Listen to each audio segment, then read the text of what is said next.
Selamat hari Kamis, Jumat yang termanis. Jumpa lagi dalam program The Mission Dadang Sambar Virtual, sapaan mimbar firman Tuhan Allah.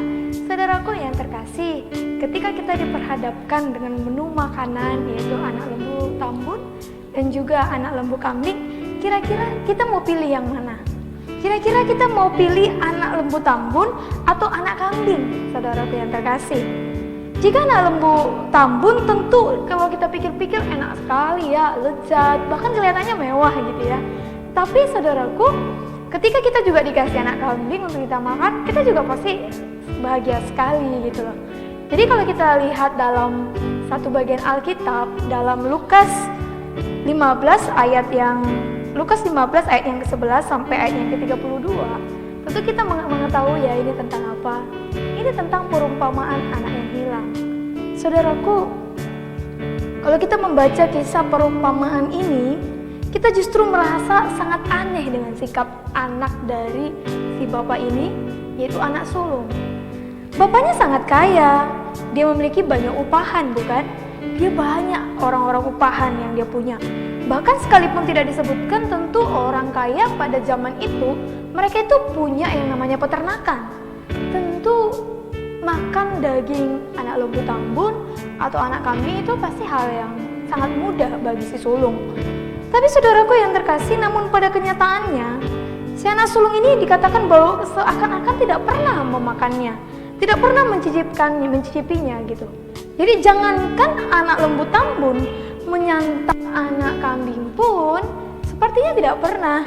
Makanya di dalam Lukas 15 ayat 29 dikatakan, tetapi ia menjawab ayahnya katanya, telah bertahun-tahun aku melayani Bapa dan belum pernah aku melanggar perintah Bapa. Tetapi kepada aku belum pernah Bapa memberikan seekor anak kambing untuk bersukacita.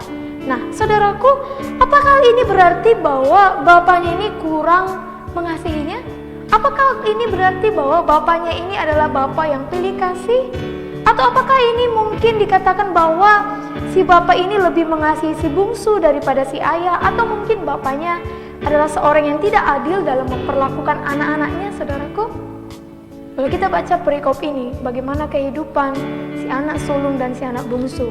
Yang awalnya si anak bungsu, saudaraku yang terkasih, dia meminta kepada bapaknya bagian hartanya, lalu dia pergi, dia tinggalkan bapaknya, dia pergi keluar gitu. Dan tinggallah si sulung di situ. Saudaraku, kalau kita ingat-ingat kisah ini, di sini akan terlihat apakah sebenarnya si bapak ini tidak mengasihi anaknya si sulung ini, atau dia lebih mengasihi anaknya si bungsu ini. Saudaraku, masalahnya di sini, kalau kita perhatikan, sebenarnya si sulung ini tidak menyadari statusnya.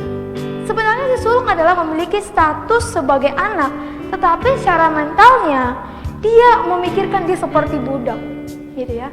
Dia seperti tidak mempunyai apa yang bapaknya punyai, apa yang bapaknya miliki. Jadi seakan-akan dia ingin mengatakan kepada bapaknya itu bahwa sebaiknya juga dia bapaknya itu juga memberikan kepada dia, jangan hanya kepada si bungsu. Itu artinya bahwa dia lupa akan statusnya. Saudaraku, kelihatan bahwa si sulung ini dia tidak percaya betul bahwa bapaknya sangat baik, bahwa bapaknya murah hati, bahwa bapaknya mau memberikan apa yang dia minta, sehingga si sulung ini pun tidak pernah memintanya. Saudaraku, demikian juga kita dengan Tuhan. Kerap sekali ketika kita mengatakan bahwa kita adalah anak-anak Tuhan, tapi cenderung kita tidak percaya bahwa Bapa kita mengasihi kita. Sama seperti papa kandung kita di dunia ini, ketika kita mengatakan Bapa kita mengasihi kita, tanpa kita minta pun Bapa kita akan selalu mengasihi kita. Bapa kita akan selalu ada memberikan segala sesuatu yang terbaik dalam hidup kita. Tapi pertanyaannya, apakah kita percaya bahwa Bapa kita itu adalah Bapa yang baik, Bapa yang murah hati, Bapa yang begitu sayang kepada kita? Sama halnya dengan Tuhan, saudaraku yang terkasih. Tuhan rindu terus memberkati kita. Tuhan rindu Dia terus menyertai kehidupan kita. Bahkan tidak hanya memberikan anak kambing seperti Bapa dalam teks tadi, tapi juga memberikan anak lembu tambun. Artinya bukan hanya sekedar memberi secara cukup atau pas-pasan terus-menerus, tetapi Tuhan akan memberikan yang lebih lagi dalam kehidupan kita. Tinggal pertanyaannya, apakah kita percaya dengan status kita sebagai anak Tuhan? Atau justru status kita anak Tuhan, tapi mental kita adalah mental budak yang ingin selalu dikasih dan kita nggak percaya apakah Dia akan kasih atau enggak. Saudaraku yang terkasih, Tuhan rindu Dia terus boleh memberikan segala kelimpahan di dalam hidup kita. Oleh karena itu, mari belajar percaya kepada Tuhan. Mari belajar mempercayakan segala sesuatu kepada Tuhan, bahwa Dia adalah Bapa yang baik bagi kita. Bapa mana yang sengaja ingin anaknya terus menderita? Bapak mana yang ingin anaknya itu selalu aja susah? Saya pikir tidak ada. Bahkan Bapak kandung kita sekalipun, Dia tidak akan menginginkan kita hidup menderita, hidup mengalami kesusahan dan lain sebagainya. Oleh karena itu, saudaraku yang terkasih, ubah setiap cara pandang kita dan mental kita dalam memandang Tuhan di dalam hidup kita. Status kita adalah status anak Tuhan. Jadilah sebagai anak, tidak seperti budak. Maka hidup kita penuh dengan berkat menjadi bagian kita. Saudaraku yang terkasih, jangan sampai secara status kita anak, tetapi secara mental kita adalah budak. Kita anak Tuhan, maka berlakulah seperti anak. Anak yang begitu dekat dengan bapaknya, anak yang terus mengasihi bapaknya, dan juga anak yang selalu ingin ngobrol dengan papanya. Samalah dengannya hubungan kita dengan Tuhan.